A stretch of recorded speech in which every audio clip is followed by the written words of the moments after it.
Although he was president of the United States for 8 years, to many it seems like a lifetime ago that Barack Obama became the first black man to hold the highest office in that land. His elevation to the top job didn't happen overnight. It was a carefully calculated ascent that is meticulously examined in a massive new biography, Rising Star: The Making of Barack Obama. Its author is David J. Garrow, Pulitzer Prize-winning author and historian, and we're pleased to welcome him back to our studio for the second of two feature interviews tonight, The Making of a President. Well, when we left off, that was pretty exciting, so we're going to pick up from there. First of all, welcome back, and nice to have you in that chair again. Thank you. Let's pick up the story. We've got him off at Harvard Law School. He is elected the first black president of the prestigious Harvard Law Review. He gets his sort of first whiff of fame as having won that very important job. It opens many doors. And after graduating, you know, he's got numerous offers to do lots of big, important stuff, but he goes back to Chicago. What was so compelling about Chicago?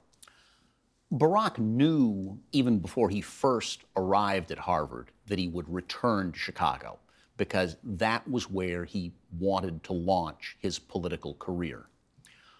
Harvard was a resume item for him, but beyond any question, during those 3 years at Harvard Law School, Barack Obama was a remarkable academic star, and everyone in his class knew of him and thought of him that way, that he was a really first-rate student in a very demanding atmosphere.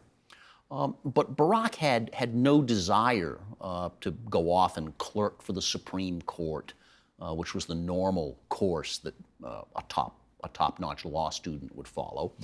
He wanted to get back to Chicago. He's 5 years older than most students when he begins law school. So by the time he graduates law school, he's 27, and he sort of wants to get on with his life. By that time, he's met Michelle Robinson, who had graduated from Harvard just before Barack himself began there. By 1991, early 1992, they're talking about getting married. So they're an item, but they're not really living together. Right. They begin living together before they're married, when Barack is in Chicago for the summer. And they're living with Michelle's parents down on the south side of Chicago prior to getting their own condominium in Hyde Park. And Barack quite purposely chooses to take a job with a small boutique law firm that did a lot of race and civil rights cases. Again, avoiding the big six-figure income job. Right. And he turns down a job offer from the big law firm where he had worked for a summer, Sidley and Austin, and instead chooses this small civil rights firm, again, very purposely, so that when he enters the political realm, he can call himself a civil rights attorney, which would not have been plausible had he gone to Sidley and Austin, this big corporate firm. But this is one of the things, David, that I found so curious about this decision to go back to Chicago. We know how famously he doesn't like brass knuckles politics and politicians in general. And yet he decides to go back to a city which is famous for its corrupt politics. It's famous for its, here we are in Cook County, vote early, vote often. Why do that? Hyde Park, which is this little biracial enclave on the south side around the University of Chicago, Hyde Park is an exception to that Chicago political tradition. As Americans would say, it's a sort of goo-goo place, goo-goo as in good government. And the politicians who came out of Hyde Park were famous for being the sort of political conscience of Chicago. Leon Len Dupre, first and foremost. Senator Dick Newhouse, whom I mentioned in our first interview. And so in Hyde Park, it's a very integrated biracial world, and Chicago is, in most particulars, an incredibly segregated, intensely segregated city. But Hyde Park is the perfect launching pad for a biracial African-American politician with a Harvard degree. Well, this is what I want to explore further, because one of the things we established in the first part of our interview was the notion that The rest of the world may have seen him as an African American, but he sure did not. He was Hawaiian and then he was Indonesian, but he really didn't get into his African American soul until he moved to Chicago. And yet, when he was there, here's a couple of quotes. You've got a fellow African American state senator saying Barack is viewed to be part white man. He is viewed in part to be white man in blackface in our community.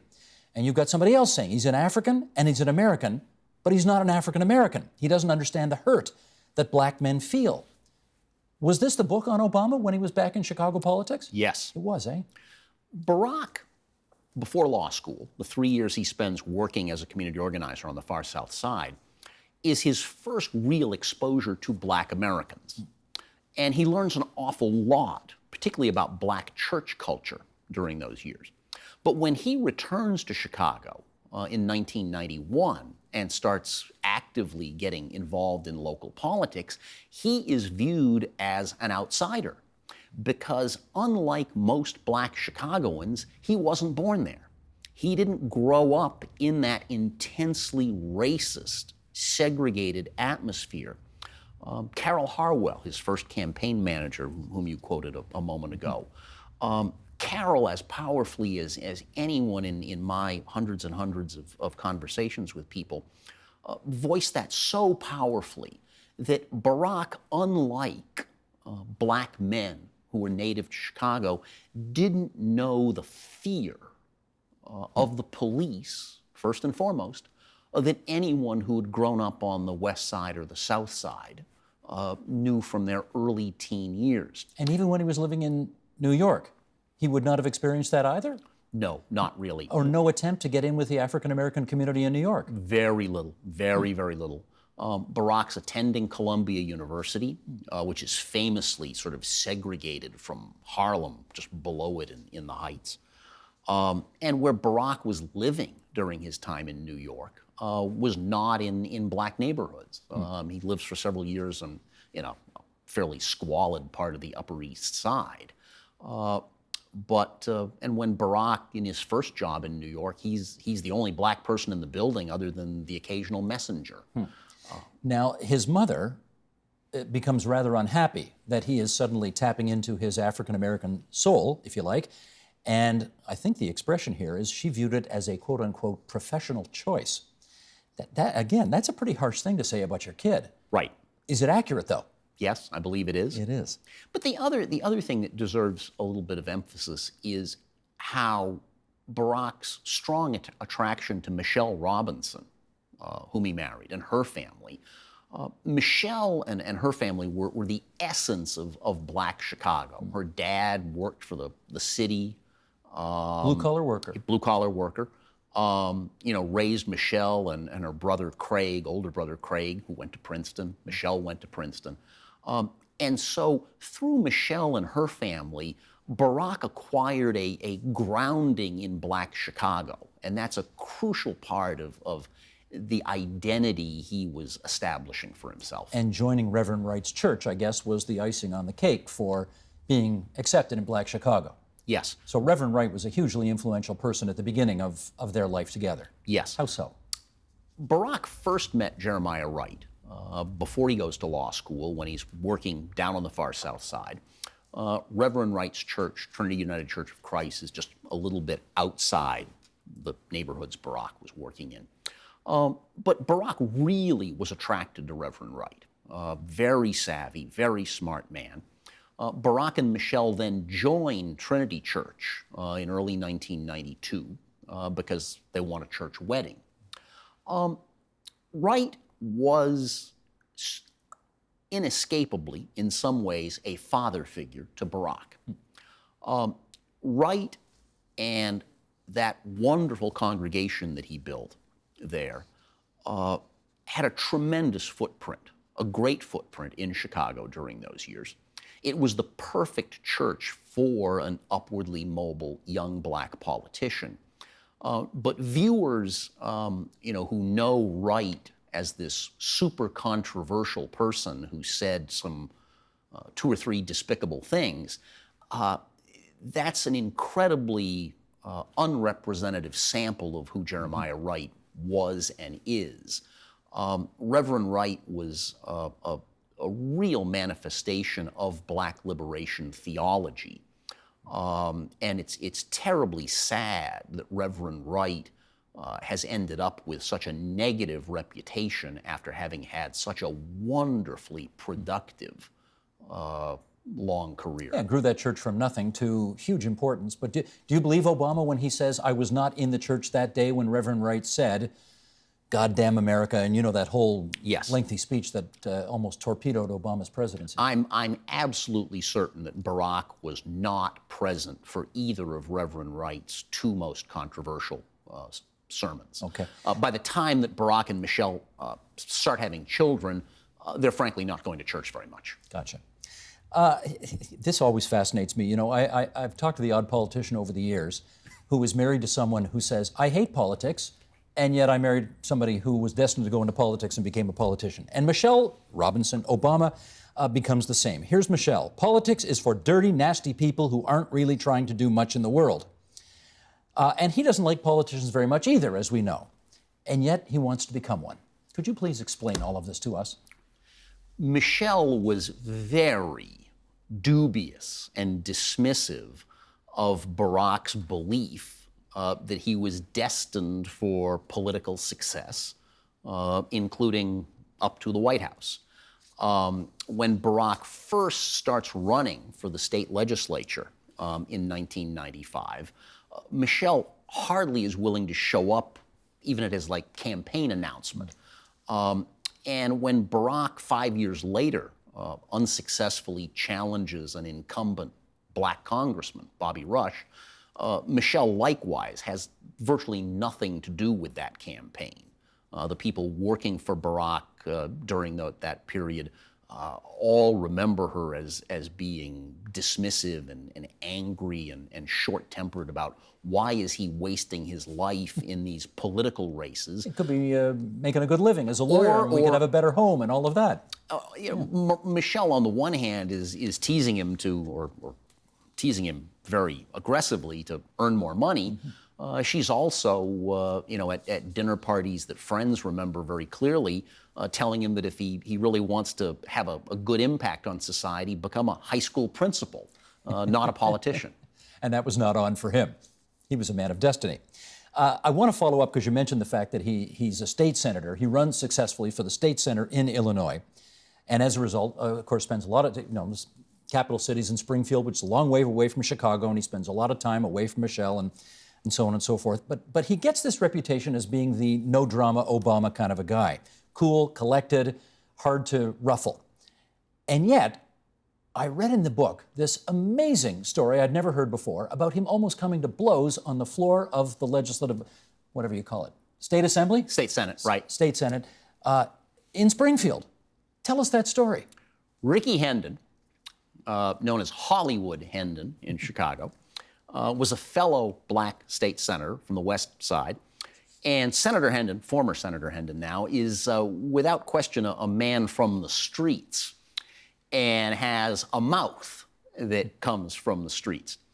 And both Senator Hendon and his close Senate friend and colleague, Senator Donnie Trotter, a really sharp fellow, they teased the bejesus out of Barack Obama for year after year because they didn't like this self-important smarty pants who'd come from Harvard, not a Black Chicago native.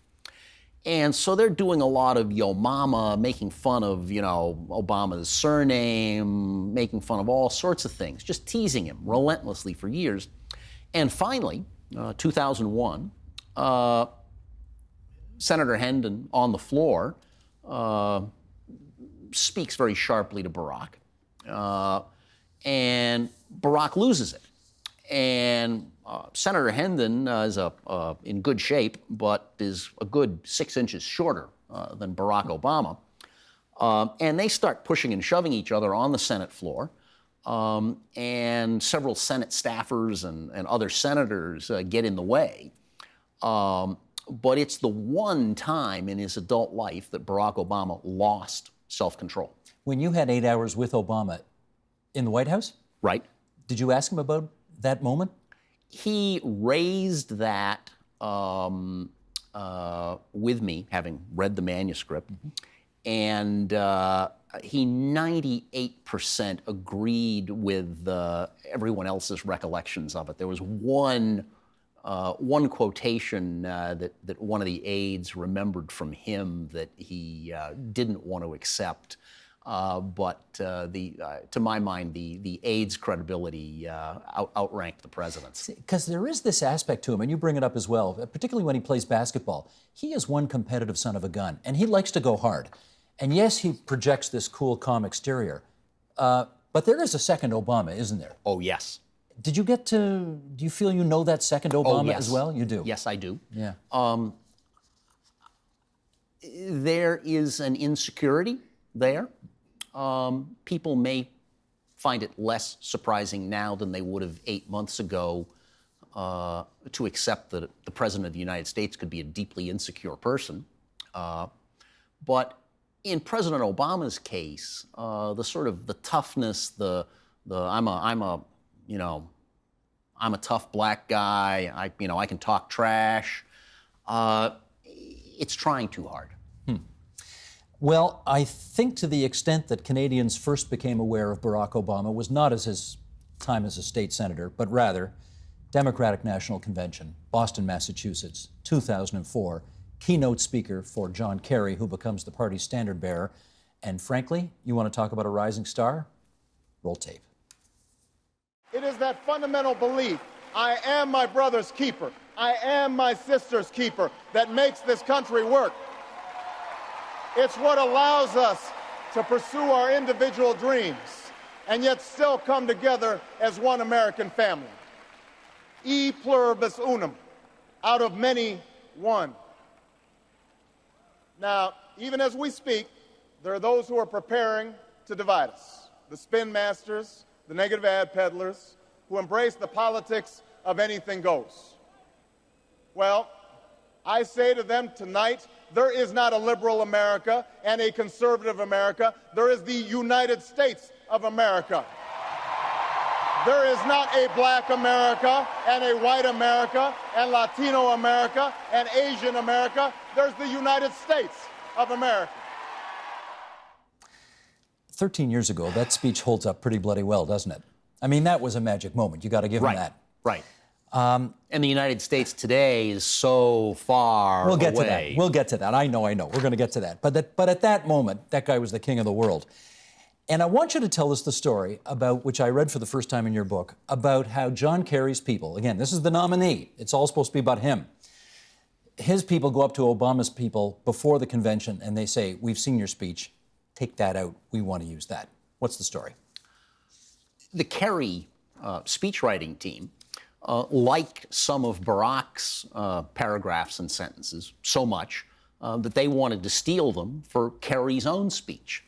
And Obama pushes it back, uses some four-letter words that we won't use here on the telecast. And Obama was in his rights, that the Kerry people had seen some good-looking fruit and wanted it for themselves. And so did he eventually take the lines out that No, they wanted out? he kept 95% of what he had, and that's why it was so successful. I want to do here what essentially you do in the book. I mean, you've got, I should remember this off the top of my head, okay, there's 1,400 pages plus in the book, including the index. And 95% of this book is birth to becoming president. You spend precious little time on the Obama presidency itself.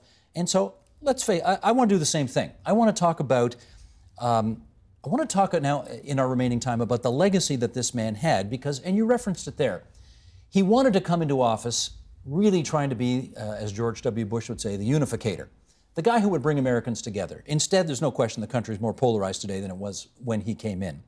And I guess my question is, was that goal of a more unified America simply unrealistic and impossible to achieve? I would say no. In Springfield, during those 8 years that Barack spends in the state legislature, 6 of those 8 years, it's a Republican-controlled body. And the Republicans who control it are more conservative and more racist than anyone Barack had to deal with in Washington. But in Springfield, Barack was extremely successful at befriending and working with conservative white politicians from all the parts of Illinois that aren't in Cook County, Chicago. But that's AAA. Washington's the majors. It's different. But Barack, in my judgment, did not try as hard or as successfully in the major leagues as he had at AAA. Why don't you try going to have a drink with Mitch McConnell, as he famously said, right? I mean, Washington's a harder place to get along, and do you not accept the record states that from the moment he got elected, his opponents basically said, our job is to make this guy a one-term president. We're going to do everything we can to derail him. Again, impossible mission? No, I don't believe so. How could it have been different? In Springfield, Barack spent a lot of time building social relationships, personal friendships with white conservative politicians. And a lot of his legislative success in Springfield came as a result of building those personal relationships. As president, Barack did not devote that sort of effort to reaching out to members of Congress, Why not? going around a Mitch McConnell. Why not? Clearly, that would have been, essential to a successful presidency. So why not do it? In significant part, it's that Barack privately is a shy person. He doesn't particularly like other politicians. He's perfectly happy to spend time by himself, to spend time only with his family and a very tiny circle of close friends. He doesn't enjoy political socializing. In Springfield, he had to force himself to work at it, but in Springfield, his family wasn't present, and there wasn't much else to do. But the guy in that speech looks like the most comfortable in his own skin extrovert you could imagine. I mean, performing, never mind for the tens of thousands of people in that hall, but for the millions upon millions who would have watched him. Are you saying that that's all an act and he's actually an introvert who's happy to just play cards with the boys on a Saturday night? As a speech giver, Barack Obama is A+, A star. And I think as we saw repeatedly during his presidency, the default expectation was that if they faced a problem, they faced a crisis, the solution was give a speech. That had worked back during the 2008 campaign with the Reverend Wright problem, because the speech Barack gave in Philadelphia in 2008 was, I think, viewed quite rightly as having saved his candidacy, saved his campaign. But Washington, as the U.S. capital, is a city built on social relationships, and social relationships across party lines. Now, during the 4 years that Barack was a U.S. Senator, he was really only spending 2 nights a week in Washington when the Senate was in session. He'd fly in from Chicago and then fly back to see his wife and children. So even before he begins running for president, Barack hasn't really invested a whole lot of time in building friendships on Capitol Hill. And in large part, everyone who was close to him during those early years as a U.S. Senator believes he ran for president so soon because he found the U.S. Senate underwhelming compared to the Illinois legislature. Right. You do, though, I presume, have to give him A+ marks for the fact that one of his prime missions in life was not to end up like his father. He was a way better husband and father than his father ever was, right? Superb. Superb family man. So A+ on that. Yes. I mentioned already, and I think it's worth stating, just so people understand what this book is about. This is about his life, and it's very little at all about the presidency. And the book, I think, you've told the story. It's a fairly straight-ahead recitation of what you've discovered about his life. In the epilogue in which you describe his presidency, David, if you'll permit this observation, you are harsh, man. I mean, it is tough. It's almost as if you feel personally disappointed at how much he did not, if I can use a Canadian expression, ultimately put the puck in the net. Is that an accurate understanding? That's extremely accurate. Yeah? Okay, why so disappointed? Barack, during his Illinois years, was a much more progressive politician than the man we saw as president. My formative experience in life was writing a big Pulitzer Prize-winning biography of Martin Luther King. The thumbnail sketch of me would be that I'm a democratic socialist, Bernie Sanders type of progressive. Barack in Illinois, his signature issue was opposing private money in politics, wanting, comprehensive campaign finance reform. Barack completely abandons that position during the 2008 campaign. Barack had been an extremely harsh, outspoken critic of the Patriot Act, U.S. government surveillance practices, the intelligence community. Barack, as president, ends up in national security and Justice Department issues, basically following the George W. Bush playbook. So I think an awful lot of progressive Americans, not just Dave Garrow, were very disappointed by the substance of the Obama presidency, even as everyone enjoyed and celebrated not just the racial symbolism of the presidency, but what a classy guy he was in the role as president. So why call the book Rising Star instead of Unfulfilled Destiny or something like that?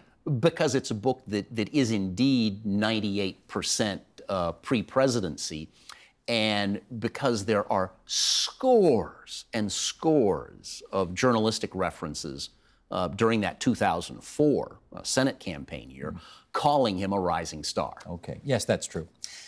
In our last 30 seconds here, again, I'm going to put it to you that you cannot, in spite of your personal disappointment, which I now understand better, he has, whether you like it or not, a singular, unique place in American history that none of you historians can ever take away from him. Oh, right? Correct. Yes, without question.